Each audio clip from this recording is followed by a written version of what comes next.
So ഞാൻ trading start ചെയ്യുന്ന സമയത്ത് ഞാൻ ന്യൂസസ് ഒന്നും അധികം വാച്ച് ചെയ്യാറില്ലായിരുന്നു. അങ്ങനെയാണ് ഞാൻ സ്റ്റാർട്ട് ചെയ്യുന്നത്. എനിക്ക് അതിനെക്കുറിച്ചൊരു അപ്ഡേറ്റ് അല്ലെങ്കിൽ എവിടെ ഇത് വാച്ച് ചെയ്യണം, എന്തൊക്കെയാണ് വാച്ച് ചെയ്യുന്നത്, എന്തൊക്കെ ഇമ്പോർട്ടൻറ്റ് ന്യൂസ് എന്നുള്ള കാര്യമൊന്നും എനിക്കറിയില്ലായിരുന്നു. സോ അത് കഴിഞ്ഞിട്ട് ഞാൻ പിന്നീട് ഫോറക്സ് ഫാക്ടറിയിലേക്ക് ഇൻട്രൊഡ്യൂസ് ചെയ്യപ്പെട്ടു. അതിനകത്ത് ന്യൂസസ് വാച്ച് ചെയ്യാൻ തുടങ്ങി. സോ എൻ്റെ എക്സ്പീരിയൻസ് പയ്യെ പയ്യെ കൂടി വന്നപ്പോഴത്തേനും ഞാൻ എന്തൊക്കെയാണ് ഇമ്പോർട്ടൻറ്റ് ന്യൂസസ് എന്ന് മനസ്സിലാക്കി, ഏതൊക്കെ ന്യൂസസ് അവോയ്ഡ് ചെയ്യണമെന്ന് മനസ്സിലാക്കി, ഏതൊക്കെ ന്യൂസ് കഴിഞ്ഞിട്ട് ട്രേഡ് ചെയ്യാവുള്ളൂ എന്ന് മനസ്സിലാക്കി. സോ അതാണ് ഫോറക്സ് ഫാക്ടറിയിലേക്കുള്ള എൻ്റെ ഇൻട്രൊഡക്ഷൻ. ഇപ്പം ഞാനത് യൂസ് ചെയ്യുന്നത് എൻ്റെ ഹോൾ വീക്ക് പ്ലാൻ ചെയ്യാൻ വേണ്ടിയിട്ട് ഞാൻ യൂസ് ചെയ്യാറുള്ളൊരു ടൂൾ കൂടിയാണ് ഫോറക്സ് ഫാക്ടറി. ബാക്കി എല്ലാ ട്രേഡേഴ്സും, മെയിനായിട്ടുള്ള ട്രേഡേഴ്സ് എല്ലാവരും യൂസ് ചെയ്യുന്ന ഒരു ടൂളും കൂടിയാണ്. അത് നിങ്ങൾക്ക് അവെയർ ആയിരിക്കും. ഞാൻ അവെയർ അല്ലെങ്കിൽ ഞാൻ ഈ വീഡിയോയ്ക്ക് ഞാൻ അത് കാണിക്കുന്നുണ്ട്. അതിനെക്കുറിച്ചുള്ള ചെറിയൊരു എക്സ്പ്ലനേഷൻ. നമുക്കൊരു ഹോൾ മന്ത് എടുത്തിട്ട് ഏതൊക്കെ ദിവസങ്ങളാണ്, എന്തൊക്കെ ഇമ്പോർട്ടൻ്റ് ആയിട്ടുള്ള ന്യൂസസ് ആണെന്നുള്ളത് ജസ്റ്റ് വാച്ച് ചെയ്തിട്ട് ജസ്റ്റ് അതിനെക്കുറിച്ചൊന്ന് എക്സ്പ്ലെയിൻ ചെയ്ത് പോകുന്നുണ്ട്. അത് മാത്രമല്ല, ഞാൻ ഈ ഫോറക്സ് ഫാക്ടറി മാത്രം ഡിപ്പെൻഡ് ചെയ്ത് നിന്ന സമയമാണ്. ഞാനൊരു ട്രേഡ് എടുത്തേക്കുക, സെൽ എൻട്രിയിലാണ്. ഗോൾഡിൽ ട്രേഡ് എടുത്ത് വെച്ചിരുന്ന സമയത്ത് സഡനായിട്ട് ഇത് ഫ്ലിപ്പ് ചെയ്തു. ഈ പ്രൈസ് താഴത്തേക്ക് എനിക്ക് ഫേവറബിളായിട്ട് മൂവ് ചെയ്ത് വെച്ചിരിക്കുന്ന ഒരു ട്രേഡ് പെട്ടെന്നായിട്ട് സഡനായിട്ട് ഫ്ലിപ്പ് ചെയ്തു. ഞാൻ ഫോറക്സ് ഫാക്ടറി പോയി നോക്കി, വല്ല ന്യൂസ്, ഹൈ ഇമ്പാക്ട് ന്യൂസസ് ഉണ്ടായിരുന്നോ എന്നൊക്കെ നോക്കി. ബട്ട് ഒന്നും അവെയർ അല്ല. അപ്പോൾ ഞാനൊരു ലൈവ് വീഡിയോ ഒരു ട്രേഡറിനെ കണ്ടുവച്ചിരിക്കുക. ടാനിയ ട്രേഡ്സ് എന്ന് പറഞ്ഞിട്ട് ഒരു ട്രേഡർ ഉണ്ട്. സോ പുള്ളിക്കാരുടെ വീഡിയോ ഞാനിങ്ങനെ കണ്ടുവച്ച് തന്നപ്പോഴത്തേനും പുള്ളിക്കാരി ആ ലൈവിനകത്തേന്ന് പറഞ്ഞു, ഇന്നായിരുന്നു ആ ന്യൂസ്. എന്തോ മിസൈൽ അറ്റാക്ക് ഇസ്രായേൽ നടത്തിയതാണ് ഗാസയിലേക്ക് അല്ലെങ്കിൽ പാലസ്തീനിലേക്ക്. എന്തോ ഒരു അറ്റാക്ക് മിസൈൽ ലോഞ്ച് നടത്തിയ ഉടനെ തന്നെ നമുക്ക് ന്യൂസ് വന്ന ഉടനെ, അത് റിലേറ്റഡ് ആയിട്ട് ന്യൂസ് വന്ന ഉടനെ ഇവിടെ അത് ഇമ്പാക്റ്റ് ചെയ്തു. സോ ആ പുള്ളിക്കാരി പറഞ്ഞു, അവർ അപ്ഡേറ്റഡ് ആയിട്ടിരിക്കുന്നത് ഇതുപോലെ 2 ഹാൻഡിൽസ് ഉണ്ട്, ട്വിറ്റർ ഹാൻഡിൽസ് ഉണ്ട്, അത് വെച്ചിട്ടാണ് അവർ അപ്ഡേറ്റഡ് ആയിട്ടിരിക്കുന്നതെന്ന് പറഞ്ഞു. സോ എന്നാലും ഞാൻ ട്വിറ്ററിനകത്ത് പോയി അത് ഹാൻഡിൽസ് രണ്ടും ഫോളോ ചെയ്തു. അതിനെ ഒരുപാട് ഹെൽപ്പ് ചെയ്തിട്ടുണ്ട്. ഇപ്പോഴും ന്യൂസ് അപ്ഡേറ്റ് എല്ലാം ഞാൻ ആ ഹാൻഡിൽസ് യൂസ് ചെയ്തിട്ടാണ് അത് അപ്ഡേറ്റ് ആയിട്ട് ഇരിക്കുന്നത്. സോ നിങ്ങൾക്കും അത് യൂസ്ഫുൾ ആവും തോന്നി ആ ഒരു 2 ഹാൻഡിൽസും, പിന്നെ ഞാൻ വാച്ച് ചെയ്യുന്ന കുറച്ച് ന്യൂസസ് അല്ലെങ്കിൽ ഞാൻ വാച്ച് ചെയ്യുന്ന കുറച്ച് കാര്യങ്ങളെക്കുറിച്ചും കൂടി, ന്യൂസ് റിലേറ്റഡ് കാര്യങ്ങളെക്കുറിച്ചും കൂടി ഡിസ്കസ് ചെയ്യാന്നുള്ള ഒരു പർപ്പസിലാണ് ഈ വീഡിയോ ഡ്രോപ്പ് ചെയ്യുന്നത്. സോ ഇത് ഹെൽപ്ഫുൾ ആവും തോന്നുന്നു. നിങ്ങൾ എന്തെങ്കിലും അഡീഷണൽ ആയിട്ട് നിങ്ങൾ വാച്ച് ചെയ്യുന്ന, ഈ വീഡിയോക്ക് അത് കാണിക്കാത്ത എന്തെങ്കിലും നിങ്ങൾ വാച്ച് ചെയ്യുന്നുണ്ടെങ്കിൽ അതും കമൻ്റ് ആയിട്ട് ഇൻക്ലൂഡ് ചെയ്യുക. സോ എനിക്കും എന്തെങ്കിലും ഹെൽപ്ഫുൾ ആയിട്ട് അതിനകത്ത് നിന്ന് ഗ്രാബ് ചെയ്യാൻ പറ്റുവാണെങ്കിൽ I be really happy. So ഈ വീഡിയോ കാണുന്ന ബാക്കിയുള്ളവർക്ക് എന്തെങ്കിലും ഹെൽപ്ഫുൾ ആയിട്ട് തോന്നുവാണെങ്കിൽ അവർക്കും അതെടുത്ത് പഠിക്കാൻ പറ്റും. So do comment if you have any resources. So that's A intro part. ഇനി നമുക്ക് സ്ക്രീനകത്ത് പോയി ബാക്കി ഡീറ്റെയിൽസ് എല്ലാം കാണാം. ആ കൂട്ടത്തിൽ ഞാനൊരു ഫൈനൽ ടിപ്പ് അല്ലെങ്കിൽ ടിപ്പായിട്ട് നിങ്ങൾക്ക് വേണമെങ്കിൽ കൺസിഡർ ചെയ്താൽ മതി. ഞാൻ എൻ്റെ സിസ്റ്റത്തിൽ ഫോളോ ചെയ്യുന്നൊരു കാര്യമാണ്, ഈ ന്യൂസസിനകത്ത് ഹൈ ഇമ്പാക്ട് ന്യൂസസ് ഉള്ള ചില ദിവസങ്ങളിൽ ഞാൻ ആ ന്യൂസ് വരുന്ന സെഷന് മുന്നേ ഉള്ള സെഷൻസ് അവോയ്ഡ് ചെയ്യാറുണ്ട്. അത് മാത്രമല്ല, ചില ദിവസം കംപ്ലീറ്റ് ആയിട്ട് ഞാൻ അവോയ്ഡ് ചെയ്യാറുണ്ട്. സോ അതും എന്തൊക്കെയാണ് അത്, ആ റിസോഴ്സ് എനിക്ക് എവിടെ നിന്ന് കിട്ടിയെന്നുള്ള ഡീറ്റെയിൽസും കൂടി നിങ്ങൾക്ക് ഷെയർ ചെയ്ത് തരാം. So watch till the end. So let's go. So first of all നമ്മൾ വരുന്നത് ഫോറക്സ് ഫാക്ടറിക്കകത്തോട്ടാണ്. ഫോറക്സ് ഫാക്ടറി നിങ്ങൾക്ക് എല്ലാവർക്കും പരിചയം കാണും. ഫോറക്സ് ട്രേഡ് ചെയ്യുന്നവർക്കും കൊമോഡിറ്റി ട്രേഡ് ചെയ്യുന്നവർക്കും, ഫോറക്സ് ഏത് പേരാണെങ്കിലും നമ്മളെല്ലാവരും മിക്കവരും റിലൈ ചെയ്യുന്ന ഒരു വെബ്സൈറ്റാണ് forex factory. So forex factory വന്നിട്ട് ഇപ്പോൾ നിങ്ങൾക്ക് ഉപയോഗിക്കാൻ അറിയത്തില്ലെങ്കിൽ ജസ്റ്റ് കാണിക്കണം. കലണ്ടറിൽ വരിക. ഞാൻ യൂസ് ചെയ്യുന്നത് US ആണ്. സോ ഈ യെല്ലോ ഫോൾഡർ ഒഴിച്ച് ബാക്കിയെല്ലാം ഞാൻ ഓൺ ആക്കിയിടും. വൈറ്റ് ഫോൾഡർ ഓൺ ആക്കുന്നതിൻ്റെ റീസൺ ബാങ്ക് ഹോളിഡേയ്സ് ഉണ്ടെങ്കിൽ കാണാൻ വേണ്ടിയിട്ടാണ് ഇത് ഓൺ ആക്കിയിടുന്നത്. മെയിനായിട്ട് ഇമ്പാക്റ്റ് ഉള്ള ന്യൂസസ് റെഡ് ഫോൾഡറാണ് വാച്ച് ചെയ്യാറ്. ഓറഞ്ച് ജസ്റ്റ് കാണാൻ വേണ്ടിയിട്ട്, എന്തെങ്കിലും ഉണ്ടോ എന്ന് അറിയാൻ വേണ്ടിയിട്ട് മാത്രമായിട്ട് ആഡ് ചെയ്തിട്ടേക്കുന്നതാണ്. സോ ബാക്കി എല്ലാ ഇവൻറ്റ്സും ഓൺ ആക്കിയിട്ടിട്ടുണ്ട്. ഞാൻ ചെയ്യുന്ന US പെയർ ആയതുകൊണ്ട് US മാത്രമേ ഞാൻ അതിനകത്ത് ഫിൽറ്ററിനകത്ത് ഇട്ടിട്ടുള്ളൂ. സോ ക്ലീൻ ആയിട്ടിരിക്കും. സോ അത് അപ്ലൈ ചെയ്യുമ്പോഴത്തേനും നമുക്കിത് ഫുൾ കിട്ടും. ഇത് നെക്സ്റ്റ് വീക്കിൻ്റെ ഒരു ന്യൂസ് ഇവൻറ്റ്സ് ഏതൊക്കെയാണെന്നുള്ളത് കാണിക്കുന്നതാണ്. സോ ഫസ്റ്റ് വീക്കിലേക്ക് വരുവാണ്. ഇമ്പോർട്ടൻറ്റ് ന്യൂസസ് എന്ന് പറയുമ്പോഴത്തേനും ഇതിപ്പോൾ മെയ്യുടെ ഫസ്റ്റ് വീക്കാണ്. സോ 1, 2 ഇവിടെ സ്റ്റാർട്ട് ചെയ്യും. തേഴ്സ്ഡേ ആൻഡ് ഫ്രൈഡേ ഇവിടെ സ്റ്റാർട്ട് ചെയ്യും. സോ ഫ്രൈഡേ നമുക്ക് നോൺ ഫാം പേറോൾ ഉണ്ട്, NFP എന്ന് പറഞ്ഞ ന്യൂസ് ഉണ്ട്. ഇതൊരു ഹൈലി ഇമ്പാക്ട്ഫുൾ ആയിട്ടുള്ള ഒരു ന്യൂസാണ്. എപ്പോഴും ഇമ്പാക്റ്റ് ഉണ്ടാക്കണമെന്നില്ല, ബട്ട് ചില സാഹചര്യത്തിൽ ഭയങ്കര ഇമ്പാക്റ്റാണ്. നല്ല രീതിയിൽ പ്രൈസ് മൂവ് ചെയ്യും. സോ ഇത് വാച്ച് ഔട്ട് ചെയ്യുന്ന ന്യൂസാണ്. ഞാൻ ഈ ഒരു NFP എന്ന് പറഞ്ഞ് കണ്ടു കഴിഞ്ഞാൽ ഞാൻ ആക്ച്വലി തേഴ്സ്ഡേ ട്രേഡ് ചെയ്യാറില്ല. ഈ ന്യൂസ് റിലീസിന് ശേഷം മാത്രമാണ് ഞാൻ എൻട്രീസ് എടുക്കാറ്. സോ അത് കഴിഞ്ഞിട്ടുള്ള വീക്ക് കഴിഞ്ഞ വീക്കായിരുന്നു. കഴിഞ്ഞ വീക്കിൽ നമുക്ക് കഴിഞ്ഞ മുമ്പത്തെ വീക്കിൽ നമുക്ക് FOMC ഉണ്ടായിരുന്നു, പ്രസ് കോൺഫറൻസ് ഉണ്ടായിരുന്നു, പിന്നെ ട്രംപ് സംസാരിക്കുന്നുണ്ട്. ഇതെല്ലാം നമുക്കിവിടെ ആക്ച്വലി കാണാൻ പറ്റും. ട്രംപിൻ്റെ സ്പീച്ചസിനെ കുറിച്ച് കാണാൻ പറ്റുന്നുണ്ട്. FOMC സ്റ്റേറ്റ്മെൻറ്റ് ഇതെല്ലാം കാണാം. ഇത് ഞാൻ ഓവറായിട്ട് വാച്ച് ചെയ്യാറില്ല, ജസ്റ്റ് എന്തൊക്കെ ന്യൂസ് ആണെന്നുള്ളതേ നോക്കാറുള്ളൂ. ഇന്ന വാല്യൂ വരുമോ, അതിൻ്റെ ഡീപ്പായിട്ടൊന്നും ഞാൻ പോയി ചിന്തിച്ച് നോക്കാറൊന്നുമില്ല. ഇതൊക്കെ വാച്ച് ചെയ്യും. FOMC മെയിനായിട്ടുള്ള ഒരു ഡേ ആയതുകൊണ്ട് അത് വാച്ച് ചെയ്യാറുണ്ട്. പിന്നെ ഈ അൺഎംപ്ലോയ്മെൻറ്റ് ക്ലെയിമും വലിയ ഇമ്പാക്റ്റ് ഉണ്ടാക്കാറില്ല ഞാൻ നോക്കി. പക്ഷേ ഞാൻ ഈ ന്യൂസസിന് ശേഷമാണ് ട്രേഡ് എടുക്കാറ്. സോ കഴിഞ്ഞ ആഴ്ചത്തേന് വരുവാണെങ്കിൽ നമുക്ക് ഒരുപാട് ന്യൂസസ് ഉണ്ടായിരുന്നു. തിങ്കളാഴ്ച ട്രംപ് സംസാരിച്ചു. ട്രംപ് സംസാരിച്ചപ്പോഴത്തേനും ആണ് ആക്ച്വലി മാർക്കറ്റ് ഡംപ് ചെയ്തത്. ട്രംപിൻ്റെ സ്പീച്ച് എന്ന് പറഞ്ഞാൽ ട്രംപിൻ്റെ സ്പീച്ച് എന്ന് പറഞ്ഞാൽ ടാരിഫ് വാർ അത് നെഗോഷിയേറ്റ് ചെയ്ത് ചൈനയായിട്ടൊരു ഡീല് വന്ന സമയമായിരുന്നു. സോ അവർ രണ്ട് ടീമും അവരവരുടെ ടാരിഫ് റേറ്റ്സ് കുറച്ചു. സോ അന്നേരം ഭയങ്കരമായിട്ട് ഇമ്പാക്റ്റ് ചെയ്തായിരുന്നു. സോ അത് കഴിഞ്ഞിട്ട് ചൊവ്വാഴ്ച CPI ഉണ്ടായിരുന്നു. ബുധനാഴ്ച ന്യൂസൊന്നുമില്ല. വ്യാഴാഴ്ച PPI ഉണ്ടായിരുന്നു, അൺഎംപ്ലോയ്മെൻറ്റ് ക്ലെയിംസ് ഉണ്ടായിരുന്നു, പിന്നെ കോർ റീറ്റെയിൽസ് ഇതൊക്കെയാണ് ഇമ്പോർട്ടൻ്റ് ആയിട്ടുള്ളത്. പിന്നെ 6:10 പവലിൻ്റെ സ്പീച്ച് ഉണ്ടായിരുന്നു. പക്ഷേ വലുതായിട്ടൊന്നും ഇമ്പാക്റ്റ് ചെയ്തില്ല. ഞാൻ ജസ്റ്റ് ഒന്ന് വാച്ച് ചെയ്തോളൂ. ഒരു 5 മിനിറ്റ് 10 മിനിറ്റ് എങ്ങാണ്ട് പുള്ളി സംസാരിച്ചുള്ളൂ. അത് കഴിഞ്ഞിട്ട് തീരുമാനമായിരുന്നു. അത് കഴിഞ്ഞിട്ട് നെക്സ്റ്റ് വീക്ക് നോക്കുവാണെങ്കിൽ നമുക്ക് അധികം ന്യൂസസ് ഒന്നുമില്ല. മൺഡേ, ട്യൂസ്ഡേ, വെനസ്ഡേ ഇല്ല. ഇതിപ്പം മൺഡേ ഇവിടെ ന്യൂസൊന്നും ഇല്ലെങ്കിൽ പോലും ഇപ്പോൾ ട്രംപ് എന്തെങ്കിലും അൺഎക്സ്പെക്റ്റഡ് ആയിട്ട് സംസാരിക്കാൻ വരുവാണെങ്കിൽ അതിപ്പോൾ ആഡ് ആയിക്കോളും ഇതിനകത്ത് തന്നെ. സോ ചെക്ക് ചെയ്യുക, ഓരോ ദിവസവും റീഫ്രഷ് ചെയ്ത് ചെക്ക് ചെയ്യുക. അപ്പം എന്തെങ്കിലും ന്യൂസ് ആ ദിവസം ഉണ്ടെങ്കിൽ അല്ലെങ്കിൽ പിന്നീടത്തേക്ക് സ്കെഡ്യൂൾ ചെയ്ത് വെച്ചിട്ടുണ്ടെങ്കിൽ അത് നമുക്ക് ഇവിടെ കാണാൻ പറ്റും. ലാസ്റ്റ് ഡേ ഇതുണ്ടോ, ബാങ്ക് ഹോളിഡേ വന്നു. ഞാൻ പറഞ്ഞില്ലേ വൈറ്റ് ഫോൾഡർ ഓൺ ആക്കിയിട്ടാലേ ഇത് കാണാൻ പറ്റത്തുള്ളൂ. ഇപ്പോൾ ഓഫാണെങ്കിൽ കാണത്തില്ല. സോ ബാങ്ക് ഹോളിഡേ ആണ് മൺഡേ. സോ എനിക്ക് ട്രേഡ് ഇല്ല. പിന്നെ FOMC മിനിറ്റ്സ് മീറ്റിംഗ് ഉണ്ട് വെനസ്ഡേ. അന്നും ഞാൻ മിക്കവാറും ന്യൂയോർക്ക് സെഷൻ ട്രേഡ് എടുക്കത്തില്ലായിരിക്കും. ന്യൂയോർക്കിൻ്റെ AM സെഷൻ ട്രേഡ് എടുക്കത്തില്ലായിരിക്കും. FOMC മിനിറ്റ്സ് ഒക്കെ വരുവാണെങ്കിൽ മീറ്റിംഗ് മിനിറ്റ്സ് ആണ്. നമുക്ക് ഓൾറെഡി FOMCയുടെ എന്തോ ഇവൻ്റ് ഉണ്ടായിരുന്നു ഓൾറെഡി. ഇവിടെ FOMC സ്റ്റേറ്റ്മെൻ്റ് ആയിരുന്നു, അത് ഓക്കെ ആയിരുന്നു തോന്നുന്നു. അയച്ച് ട്രേഡ് ചെയ്ത്. സോ FOMC മിനിറ്റ്സിൻ്റെ സമയത്ത് ട്രേഡ്സ് എടുക്കാൻ ചാൻസ് കുറവാണ്. പിന്നെ കോർ PC ഉണ്ട്. ഇത് ഇമ്പോർട്ടൻറ്റ് ന്യൂസാണ്. പ്രിലിം ഇതൊന്നും കുഴപ്പമില്ല. സോ ഇതാണ് ഫോറക്സ് ഫാക്ടറി ഞാൻ വാച്ച് ചെയ്ത് എൻ്റെ വീക്ക് പ്ലാൻ ചെയ്യുന്നത്. ഇപ്പോൾ ഞാൻ ജസ്റ്റ് ഒരു വീക്ക് സ്റ്റാർട്ട് ചെയ്യുമ്പോൾ ആദ്യം വരും, എന്നിട്ട് മാർക്കറ്റിനകത്ത് ഇമ്പാക്റ്റ് ഉണ്ടാക്കുന്ന ന്യൂസസ് ഏതൊക്കെയാണെന്നുള്ളത് ഫോറക്സ് ഫാക്ടറി വെച്ചിട്ട് അനലൈസ് ചെയ്തിട്ട് ശേഷമാണ് ഞാൻ എൻ്റെ വീക്ക് പ്ലാൻ ചെയ്യുന്നത്. ഏതൊക്കെ ദിവസം ഏതൊക്കെ സെഷൻസ് ട്രേഡ് ചെയ്യണമെന്ന് അങ്ങനെ ഞാൻ പ്ലാൻ ചെയ്യുന്നത്. പിന്നെ ഇപ്പോൾ ഇമ്പോർട്ടൻ്റ് ആയിട്ടുള്ള വേറൊരു കാര്യം, ഈ വൈറ്റ് ഹൗസിൻ്റെ ഒഫീഷ്യൽ പേജ് എടുത്ത് വെക്കുക, അവരുടെ ന്യൂസ് എടുത്ത് വെക്കുക.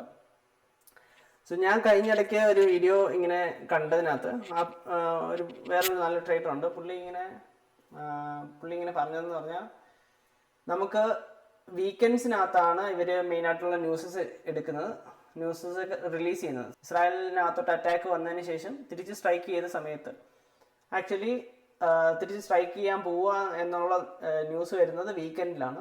വീക്കെൻഡ് സാറ്റർഡേ സൺഡേ ആ ഒരു സമയത്ത് വരുന്നത്.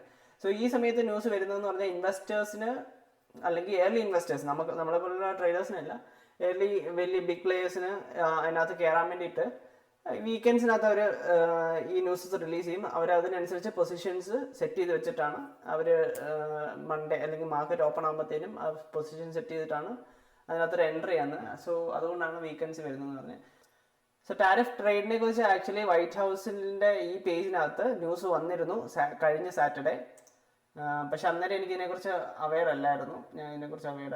സോ ഞാനത് നിങ്ങളെ കാണിച്ചു തരാം.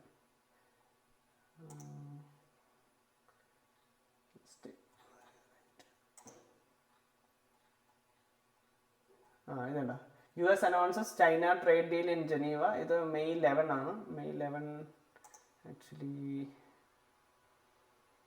May 11 ഒരു സൺഡേ ആണ് ആ ന്യൂസ് വന്നേക്കുന്നത്. സോ അതിനകത്ത് ആ ഡീറ്റെയിൽസ് കൊടുത്തിട്ടുണ്ട്. ഇതൊക്കെ വായിക്കുമ്പോൾ നമുക്ക് ഒരു ബേസ് ഐഡിയ കിട്ടും ആക്ച്വലി അടുത്ത മൂവ്മെന്റ് എങ്ങനെയായിരിക്കും എന്നുള്ള കാര്യമൊക്കെ. US ട്രേഡ് റെപ്രസെൻറ്റേറ്റീവ് അംബാസിഡർ ഇത് വായിച്ച് കഴിയുമ്പോൾ നമുക്കറിയാം എങ്ങോട്ടേക്ക് അടുത്ത മൂവ്മെന്റ് വരാൻ ചാൻസ് ഉണ്ടെന്നുള്ളത് പ്രെഡിക്റ്റ് ചെയ്യാൻ വേണ്ടി പറ്റും. സോ അതൊക്കെ ജസ്റ്റ് അടുത്ത ആഴ്ച എങ്ങനെ പോകാൻ ചാൻസ് ഉണ്ടെന്നൊക്കെ ഇത് അവെയർ ആവാൻ നൈസാണ്. പിന്നെ ഈ ട്രംപിന്റെ എന്തെങ്കിലും ഡീൽസോ കാര്യങ്ങളൊക്കെ ഉണ്ടെങ്കിൽ അതും ഇവിടെ അവൈലബിൾ ആണ്. സോ സൗദിയായിട്ട് റീസെൻ്റ്ലി ഒരു ഡീൽ നടന്നിരുന്നു, അതിൻ്റെയാണ് ഇതെന്ന് പറഞ്ഞാൽ great deal secured for America thanks to president. So ഇതൊക്കെ അവരുടെ ആ ഡീൽസിനെ കുറിച്ചുള്ള ചർച്ചകളാണ്. സൗദിയിലേക്ക് റീസെൻറ്റ് ട്രംപ് പോയിരുന്നു. സോ 1.3 ട്രില്യൻ്റെ എങ്ങാണ്ട് ഒരു ഡീൽ സൈൻ ചെയ്യുന്നതായിട്ട്. സോ ഇതൊക്കെ ഡോളറിനെ ആക്ച്വലി സ്ട്രെങ്തൻ ചെയ്യാൻ വേണ്ടിയിട്ട് ഹെൽപ്പ് ചെയ്യുന്ന ഒരു കാര്യമാണ്. സോ നമുക്കതിനെ ബേസ് ചെയ്തിട്ട് നമ്മുടെ പെയർ ഏതാണോ ട്രേഡ് ചെയ്യുന്നത് അതിനെ ഇമ്പാക്ട് ചെയ്യുന്നുണ്ടോ എന്നുള്ള കാര്യമൊക്കെ വാച്ച് ഔട്ട് ചെയ്യാം. സോ ഞാൻ USD പെയർ ചെയ്യുന്നതുകൊണ്ടാണ് വൈറ്റ് ഹൗസ് റിലേറ്റഡ് ആയിട്ടുള്ള അല്ലെങ്കിൽ US ഡോളർ റിലേറ്റഡ് ആയിട്ടുള്ള ഈ പേജസ് ഒക്കെ നിങ്ങളെ കാണിക്കുന്നത്. നിങ്ങൾ വേറെ ഏതെങ്കിലും പെയർ ചെയ്യുന്നുണ്ടെങ്കിൽ അതിനനുസരിച്ചുള്ള ന്യൂസുകൾ വാച്ച് ചെയ്യുക. So that's it for white house. ഈ പേജ് ഞാൻ വാച്ച് ചെയ്യുന്നുണ്ട്. സോ നിങ്ങൾക്കും വേണമെങ്കിൽ എന്തെങ്കിലും ന്യൂസസ് അറിയണമെങ്കിൽ അല്ലെങ്കിൽ അടുത്ത ട്രംപിൻ്റെ സ്പീച്ച് കാര്യങ്ങളൊക്കെ അപ്ഡേറ്റഡ് ആയിട്ടിരിക്കണമെങ്കിൽ അല്ലെങ്കിൽ ആ ഡീൽസിനെ കുറിച്ച് നിങ്ങൾക്ക് അറിയണമെങ്കിൽ ഇവിടെ ഈ പേജ് ഒന്ന് ചെക്കൗട്ട് ചെയ്യാം. ഇത് മെയിൻലി ലോങ് ടേം ട്രെൻഡ് അല്ലെങ്കിൽ എന്തായിരിക്കും ഒരു വീക്കിന് പ്ലാൻ ചെയ്യാൻ വേണ്ടി ജസ്റ്റ് വാച്ച് ചെയ്യാൻ വേണ്ടിയിട്ട് മാത്രമാണ്. പിന്നെ വരുന്നത് 2 ട്വിറ്റർ അല്ലെങ്കിൽ എക്സ് ഹാൻഡിൽസ് ആണ്. ഞാൻ ടാനിയ ട്രേഡ്സ് എന്ന് പറഞ്ഞ ഒരു ട്രേഡറിൻ്റെ വീഡിയോസ് കണ്ടുവച്ചിരുന്നപ്പം എനിക്ക് കിട്ടിയ 2 പേജസ് ആണ്. ഇത് ഭയങ്കര ഹെൽപ്ഫുൾ ആയിട്ടുണ്ട്. സോ ഇപ്പം എനിക്ക് അപ്ഡേറ്റ് ഇപ്പോൾ ഒരു എന്തെങ്കിലും സിറ്റുവേഷൻ നടന്നു അല്ലെങ്കിൽ ഒരു വാർ നടന്നു. ഇപ്പോൾ ഇന്ത്യ പാകിസ്ഥാൻ വാർ ഇന്ത്യ തിരിച്ച് സ്ട്രൈക്ക് ചെയ്ത ഉടനെ തന്നെ അറിഞ്ഞു. അതിൻ്റെ മെയിൻ റീസൺ ഞാൻ ട്വിറ്റർ ഇങ്ങനെ വാച്ച് ചെയ്തിരിക്കുന്നുണ്ട്. എക്സിനകത്ത് ഇടയ്ക്കിടയ്ക്ക് അപ്ഡേറ്റ്സ് വരുന്നുണ്ടോ എന്ന് വാച്ച് ചെയ്യുന്നുണ്ട്. സോ FSMN എന്ന് പറഞ്ഞിട്ട് ഫാസ്റ്റ് സ്റ്റോക്ക് മാർക്കറ്റ് ന്യൂസ് എന്ന് പറഞ്ഞിട്ടുള്ള ഈ പേജാണ്. ഈ പേജ് പക്ഷേ ഇച്ചിരി അത്രത്തോളം ആക്റ്റീവ് അല്ല, ഇച്ചിരി ഡിലേ ആണ്. ഇപ്പം അധികം ന്യൂസായിട്ട് അങ്ങോട്ട് ഇടുന്നില്ല. എനിക്കൊന്ന് പുള്ളി ബിസിയാന്ന് തോന്നുന്നു. അതുകൊണ്ട് എനിക്കധികം നോട്ടിഫിക്കേഷൻ വരുന്നില്ല. ഞാനിതിൻ്റെ 2ൻ്റെ നോട്ടിഫിക്കേഷൻ ഓണാക്കിയിട്ടേക്കുവാണ്. സോ എന്തെങ്കിലും ന്യൂസ് സംഭവിക്കുന്നുണ്ടെങ്കിൽ അപ്പം തന്നെ ഇവരെ അപ്ഡേറ്റ് ചെയ്യും. പിന്നെ ഉള്ളത് വാൾട്ടർ ബ്ലൂംബർഗ് എന്ന് പറഞ്ഞിട്ട് ഈ ഒരു പേജാണ്, ഈ പുള്ളിയുടെ പേജ്. ഇത് ആക്ച്വലി നല്ല ഫാസ്റ്റാണ്. ഇപ്പോൾ എന്തെങ്കിലും ന്യൂസ് നടന്നിട്ടുണ്ടെങ്കിൽ ഇപ്പോൾ ഇതുണ്ട് 22 മിനിറ്റിൽ വന്നേക്കുന്ന ന്യൂസാണ്. സോ ഇത് നിങ്ങൾ വായിച്ചു കഴിഞ്ഞാൽ തന്നെ നിങ്ങൾക്ക് കാണാൻ പറ്റും എത്രത്തോളം ഇമ്പോർട്ടൻ്റ് ആയിട്ടുള്ള ന്യൂസസ് ആണ് നിങ്ങൾക്ക് വരുന്നത് എന്നുള്ള കാര്യം. സോ ഇവിടെ UK ന്യൂസ് വരുന്നുണ്ട്, ഇവിടെ ഇറാൻ്റെ ന്യൂസ് വരുന്നുണ്ട്, ആപ്പിളിൻ്റെ മൂവ്മെൻറ്റിൻ്റെ ന്യൂസ് വരുന്നുണ്ട്. സോ ഇതിൽ ട്രംപിൻ്റെ ന്യൂസ് വരുന്നുണ്ട്. US and EU breaks impassive to enable tariff talks. പിന്നെ അങ്ങനത്തെ കുറേ ന്യൂസസ് വരുന്ന ഒരു പേജാണ്. ഞാൻ മെയിനായിട്ട് ഡിപ്പെൻഡ് ചെയ്യുന്നത് ഇതിനകത്താണ്. സോ എനിക്ക് ഇടയ്ക്കിടയ്ക്ക് നോട്ടിഫിക്കേഷൻ വരും, ഞാൻ അപ്പം തന്നെ അത് ഓണാക്കിയിടും. എന്തെങ്കിലും ന്യൂസ് വരുന്നുണ്ടോ എന്നിങ്ങനെ അപ്ഡേറ്റ് ആയിട്ടിരിക്കാൻ വേണ്ടിയിട്ട് ഞാനിത് ഈ പുള്ളിയുടെ നോട്ടിഫിക്കേഷൻ ഓണാക്കിയിടും. സോ നിങ്ങൾക്ക് വളരെയധികം യൂസ്ഫുൾ ആകുന്ന ഒരു പേജും കൂടെയാണ്. So do follow this guy. ഇപ്പം നിങ്ങൾക്ക് ഇൻട്രസ്റ്റ് ഉണ്ടെങ്കിൽ ഇങ്ങനെ ന്യൂസ് വാച്ച് ചെയ്ത് നിങ്ങൾക്ക് എന്തുകൊണ്ട് മൂവ്മെൻറ്റ് നടന്നു എന്നുള്ളത് അറിയണമെങ്കിൽ അല്ലെങ്കിൽ ഇനിയുള്ള മൂവ്മെൻറ്റ് എങ്ങനെ ആയിരിക്കും നമുക്ക് അറിയണമെങ്കിൽ ഇതിനെ ബേസ് ചെയ്തിട്ട് നിങ്ങൾക്ക് ട്രേഡ് ചെയ്യാവുന്നതാണ്. സോ ഇതാണ് ഞാൻ വാച്ച് ചെയ്യുന്ന 2 ട്വിറ്റർ ഹാൻഡിൽസ്. സോ ഇതാണ് എൻ്റെ ന്യൂസ് റുട്ടീൻ. ഞാൻ മെയിനായിട്ട് ഡിപ്പെൻഡ് ചെയ്യുന്നത് ഇപ്പോൾ ഈ പുള്ളിയാണ്. പിന്നെ എൻ്റെ ഫോറക്സ് ഫാക്ടറി. വൈറ്റ് ഹൗസിൻ്റെ ന്യൂസ് ഞാൻ വീക്കെൻഡ്സ് ജസ്റ്റ് എനിക്ക് എന്തെങ്കിലുമൊക്കെ ഒരു അപ്ഡേറ്റ് ഇതിനകത്ത് കിട്ടുന്ന എന്തെങ്കിലും ക്ലാരിഫിക്കേഷൻ വേണമെങ്കിൽ ഞാൻ അതിനകത്ത് പോയി നോക്കും. സോ ഇതിനകത്ത് ട്രംപിൻ്റെ എന്തെങ്കിലും മീറ്റപ്പ് അല്ലെങ്കിൽ ഒരു ഡീൽസിനെ കുറിച്ച് പറയുന്നുണ്ടെങ്കിൽ അതിനകത്ത് എന്തെങ്കിലും അപ്ഡേറ്റ് ഉണ്ടോ എന്ന് പോയി നോക്കിയിട്ട് അതിനെക്കുറിച്ച് ജസ്റ്റ് ഒന്ന് ഫണ്ടമെൻ്റൽസ് എന്തൊക്കെയാണ് അതിൻ്റെ ബേസ് സ്ട്രക്ചർ എന്താണെന്ന് അറിയാൻ വേണ്ടിയിട്ട് ജസ്റ്റ് അതിനകത്ത് പോയി നോക്കുന്നുള്ളൂ. അല്ലാതെ നമുക്ക് ഇതുമായിട്ട് ഓവർ യൂസ് ചെയ്യണമെന്നില്ല ഈ ഒരു പേജ്. ഈ പേജ് ആക്ച്വലി ഹെൽപ്ഫുൾ ആണ്. നിങ്ങൾക്ക് അത് നിങ്ങളുടെ ഇതിനകത്ത് ആഡ് ചെയ്തിടാം, നിങ്ങളുടെ സിസ്റ്റത്തിനകത്ത്. അല്ലെങ്കിൽ നിങ്ങൾ ട്രേഡ് ചെയ്യുമ്പോഴത്തേനും ന്യൂസ് വാച്ച് ചെയ്യണമെങ്കിൽ ഇത് വാച്ച് ചെയ്യാം. So that's it for news.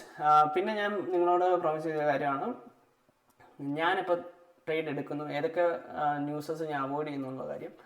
So TT trades എന്ന് പറഞ്ഞിട്ട് show you that T trades എന്ന് പറഞ്ഞിട്ട് ഒരു ട്വിറ്റർ പേജ് ഉണ്ട്. പുള്ളിക്ക് ഒരു യൂട്യൂബ് ചാനലുണ്ട്, വളരെയധികം ഹെൽപ്ഫുൾ ആണ്. നിങ്ങൾക്ക് ICT കോൺസെപ്റ്റ് ഒക്കെ കുറച്ചുകൂടെ ഇൻഡെപ്ത് പഠിക്കണമെന്നുണ്ടെങ്കിൽ, ഇൻഡെപ്ത് അല്ല ICTയുടെ കോൺസെപ്റ്റ് തന്നെ പുള്ളി പഠിപ്പിച്ചതിന് ശേഷം മനസ്സിലാകാത്ത പോർഷൻസ് ഒക്കെ ടി ട്രേഡ്സിനകത്ത് പോയി നിങ്ങൾക്ക് പഠിക്കാവുന്നതാണ്. എന്നെ ഒരുപാട് ഹെൽപ്പ് ചെയ്ത ഒരു പുള്ളിയാണിത്. സോ ഞാൻ ഇടയ്ക്ക് എനിക്ക് അറിയത്തില്ലാത്ത കോൺസെപ്റ്റ് ഈ പുള്ളിയുടെ വീഡിയോസ് ഉണ്ടെങ്കിൽ കുറച്ചുകൂടെ ഹെൽപ്ഫുൾ ആയിട്ട് പഠിക്കാൻ പറ്റും. സോ അങ്ങനെയാണ് ഞാൻ പോയി ഇതിനകത്തുനിന്ന് കുറച്ചുകൂടെ നോളജ് ഗ്രാബ് ചെയ്തത്. സോ ഞാൻ ICT വീഡിയോസ് എല്ലാം കണ്ടതിന് ശേഷം എന്തെങ്കിലും മനസ്സിലാകാത്ത പോർഷൻസ് ഒക്കെ വരുവാണെങ്കിൽ, അല്ലെങ്കിൽ ഇനി കുറച്ചുകൂടെ ക്ലാരിഫിക്കേഷൻ വേണ്ടതാണെങ്കിൽ ഈ പുള്ളിയുടെ വീഡിയോസ് പോയി കാണും. പുള്ളി എക്സാമ്പിൾസ് സഹിതമാണ് കാണിച്ചിരുന്നത്. സോ ഒരു 3-4 എക്സാമ്പിളൊക്കെ ഇടയ്ക്ക് കാണിച്ചു തരും. അത് ബേസ് ചെയ്ത് നമുക്ക് മനസ്സിലാക്കി എടുക്കാൻ കുറച്ചുകൂടെ എളുപ്പമാണ്. സോ അതുകൊണ്ടാണ് ഞാൻ ഈ പുള്ളിയെ ഫോളോ ചെയ്യുന്നത്. സോ ഈ പുള്ളിയുടെ ഒരു വീഡിയോയ്ക്കകത്ത് പുള്ളി ന്യൂസിനെ കുറിച്ച് ഡിസ്കസ് ചെയ്തതിനകത്ത് ഞാൻ എടുത്തൊരു സ്ക്രീൻഷോട്ട് ഉണ്ട്, അത് നിങ്ങളെ കാണിക്കാം. സോ ഇതാണ് സ്ക്രീൻഷോട്ട്. ഇതിനെ ബേസ് ചെയ്തിട്ടാണ് ഞാൻ കുറേ നാളായിട്ട് ഈ ഒരു ഫിൽട്ടർ ഉപയോഗിച്ചിട്ടാണ് ഞാൻ എൻ്റെ ട്രേഡിങ് ആക്ച്വലി പ്ലാൻ ചെയ്യുന്നത്. ഈ NFP, CPI, FOMC press conference ഈ ഒരു 3 നടക്കുമ്പോഴത്തേനും എന്തൊക്കെ ചെയ്യണം എന്ന് പറഞ്ഞിട്ടാണ് ആക്ഷൻ പ്ലാൻ പറയുന്നത്. Avoid prior day. ഓക്കെ, NFPക്ക് മുന്നേ ഉള്ള തേഴ്സ്ഡേ, അല്ലെങ്കിൽ NFP വരുന്നത് ഫ്രൈഡേ ആണ്. സോ ഞാൻ തേഴ്സ്ഡേ സ്കിപ്പ് ചെയ്യാറുണ്ട്. സോ അത് ഇതിനെ ബേസ് ചെയ്തിട്ടാണ്. ഇതെൻ്റെ സിസ്റ്റത്തിനകത്തോട്ട് ഞാൻ അഡാപ്റ്റ് ചെയ്തിരിക്കുന്ന ഒരു കാര്യം കൂടിയാണ്. ഇതെന്നെ ഒരുപാട് ഹെൽപ്പ് ചെയ്തിട്ടുണ്ട്. സോ ഈ ഒരു സാധനം അറിയുന്നതിന് മുന്നേ വരെ ഞാൻ അതിന് മുന്നേ ഉള്ള സെഷൻസ്, അല്ലെങ്കിൽ അതിന് മുന്നുള്ള ദിവസങ്ങൾ പോയി ട്രേഡ് ചെയ്യുമായിരുന്നു NFP ഒഴിച്ച്.